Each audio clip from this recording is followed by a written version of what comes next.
When people talk about Muro-Ami, the first thing that usually comes up is the fishing practice that gave the film its title.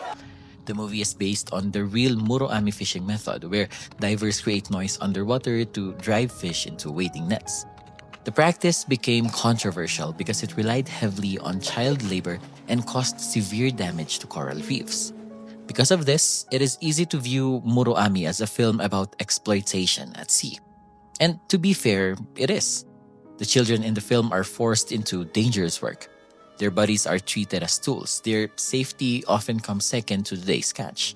The film never hides the brutality of that reality. But the more I thought about Muro-Ami, the more I realized that the fishing itself is only part of the story.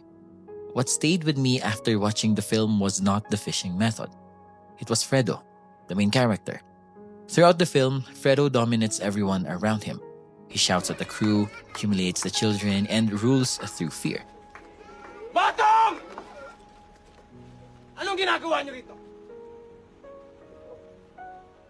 Ang baboy-baboy niyo dito! Pinababayaan mo ang barko! Whether he is dealing with coworkers, strangers, or even his own family, he seems convinced that survival can only be achieved through force, through fear. At first glance, Fredo appears to be the villain of the story, and in many ways, he is. But I don't think the film is interested in simply presenting him as a cruel man. I think it wants us to understand how he became one. One of the most important details about Fredo is that his danger did not appear out of nowhere. Long before the events of the film, he lost his wife and his child in a sea accident. Ah! Aurora! Ah! Aurora! The sea took away the people he loved most. Yet despite that loss, he continues to depend on it. Every day, he returns to the same ocean that he blames for his suffering. That contradiction sits at the center of his character. For many people, me included, the sea represents freedom, beauty, or adventure. But for Fredo, it represents something entirely different. It represents uncertainty, it represents loss, it represents a force that can take everything away from you without even a warning. And the worst part is that he cannot fight back. He cannot threaten the sea, he cannot punish it, he cannot force it to obey him. The ocean remains indifferent to his pain.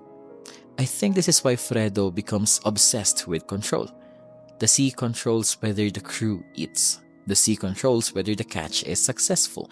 The sea controls whether all their sacrifices amount to anything.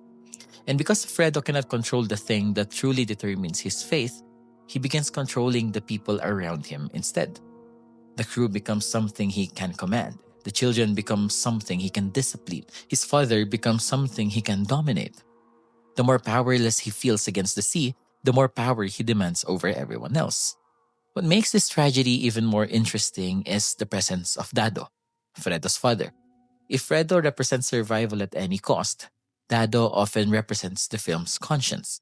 Throughout the movie, Dado repeatedly questions Fredo's actions. He reminds him of the consequences of his behavior. He challenges the idea that cruelty is necessary. In many ways, Dado serves as a proof that another path exists. This is important because it prevents us from making excuses for Fredo. The film is not saying that hardship automatically creates violence. If that were true, Dado would just be as cruel. Instead, Muro-Ami presents us with two responses to suffering. One response says that pain should make us more compassionate because we understand what it feels like. The other says that pain is unavoidable, so the only choice is to become harder than everyone else. Fredo chooses the second path, and the people around him suffer because of it. This becomes especially clear when we look at Botong.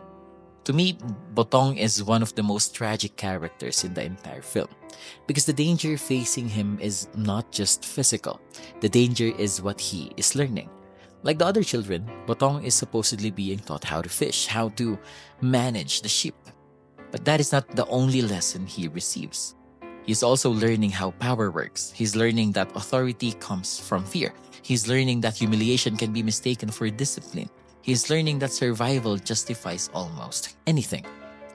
This is what makes Fredo so dangerous. He's not merely hurting children. He's teaching them a way of understanding the world. And that is often how cycles continue. not through orders, not through rules, but through example. Children grow up watching adults and deciding what normal looks like. The longer someone lives under Fredo's authority, the easier it becomes to believe that this is simply how life works.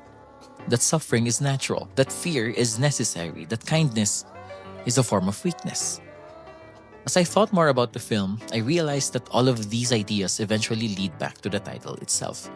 Because the fishing method and Fredo's leadership are built on the same principle. Muro-Ami fishing works by creating fear. Fish are not guided into the nets, they are driven into them. Divers strike the reef, create noise, and force the fish to flee toward a predetermined destination. The catch is achieved through intimidation, and that is exactly how Fredo operates. He does not inspire people, he frightens them. He does not earn loyalty, he demands obedience. Fear becomes the tool that keeps everything moving. But the parallel goes even further. Muro-Ami fishing does not simply catch fish, it damages the coral reef. In order to secure today's catch, it destroys the very environment that makes future life possible. The system survives by consuming its own foundation. And that is exactly what Fredo does. His method produces immediate results. The crew works, the children obey, the fishing continues, but every act of cruelty leaves damage behind. Relationships break down. Trust disappears. Children carry emotional scars. People learn to fear one another. Like the fishing method itself, Fredo achieves survival by destroying the very people he depends on. That is why I do not think Muro-Ami is really about fishing. Nor do I think it is simply a film about child labor. Those things are important, don't get me wrong, but they are only the surface. At its core, Muro-Ami is a film about what happens when survival becomes the most important thing in a person's life. When survival becomes everything, compassion starts to look unnecessary. Fear starts to look effective. Violence starts to look practical. And before long, people stop asking whether suffering is justified and begin treating it as the natural cost of living. The tragedy of Muro-Ami is not that its characters struggle to survive. The tragedy is that many of them become convinced that survival and suffering are the same thing. Dado tries to remind Fredo that they are not. The children are still trying to learn the difference. And Fredo, consumed by grief, anger, and his endless battle against the sea, can no longer see it. In the end, the most damaged thing in Muro-Ami is not the coral reef. It is the people. And that may be the film's most painful lesson. The wounds we fail to heal often becomes the wounds we pass on to others.